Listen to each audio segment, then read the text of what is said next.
আমি সবসময় খুলনায় এসে চুই ঝাল কিনে নিয়ে যাই। আমার এখন আরো অনেক পাখনা মেলে উড়ার সময়, যাকে পছন্দ করি না তার ভালোটাও আমাদের ভালো লাগে না। অলমোস্ট আপনার ধরেন 3 দশকের ক্যারিয়ার, এর মধ্যে ক্যারিয়ার বাড়ছে কিন্তু বয়স বাড়তেছে, এই রহস্যটা কি? আপনার ভক্তরা বলে যে এটা একদম ভুল কথা। আমরা হচ্ছে যাকে ভালোবাসি তার সব ভালো লাগে, আর যাকে পছন্দ করি না তার ভালোটাও আমাদের ভালো লাগে না।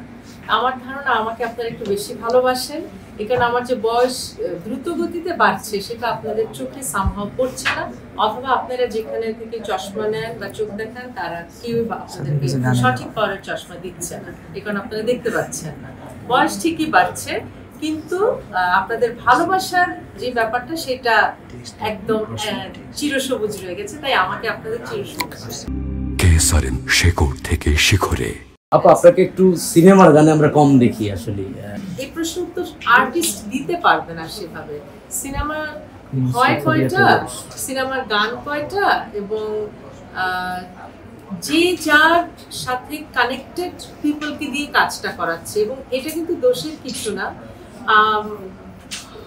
আমাকে আজকে এখানে ইশরাত নিয়ে এসেছে, ওর যাকে ভালো লাগে বা ওর যাকে পছন্দ তো তাদেরকেই এখানে নিয়ে আসবে।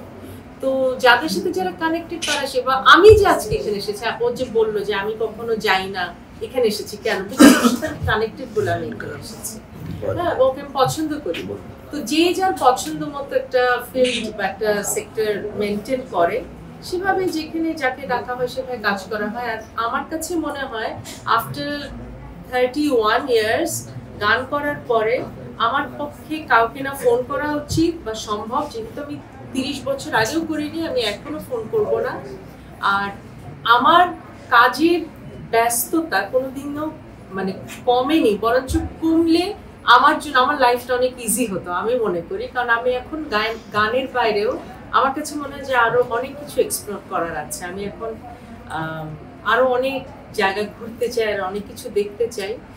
সেগুলো গানের কারণে সারা জীবন করা হয়নি, আমি সব জীবনের পুরোটা সময় গানের পিছিয়ে দিয়েছি।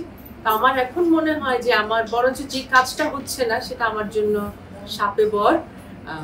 আমার এখন আরো অনেক পাখনা মেলে উড়ার সময়। আজকে আমি গান গাইতে চাচ্ছি না, কিন্তু আপনাদেরকে আমি একটা মেমোরি শেয়ার করতে চাই। সেটা হচ্ছে রূপসা ব্রিজের এখানে একটা টেলিকমিউনিকেশনের, আমি নাম বলছি না, প্রোগ্রামে আমি এসেছিলাম। ওখানে এমন একটা অবস্থা, এমন যেহেতু 7-8 দিন ধরে প্রচার হচ্ছিল, এত বেশি অডিয়েন্স হয়ে গিয়েছিল যে ব্রিজ থেকে, যে ব্রিজে যে আরো সিঁড়িগুলো আছে, আমি আমার এটা ফেসবুকেও কয়েকবার শেয়ার করেছিলাম, যে সিঁড়িগুলো ভেঙে যাচ্ছিল এবং সবাই, প্রশাসন এসে কনসার্ট বন্ধ করতে হয়েছিল, কারণ ওনাদের ধারণা ছিল যে ব্রিজ ভেঙে যাবে আমার কারণে।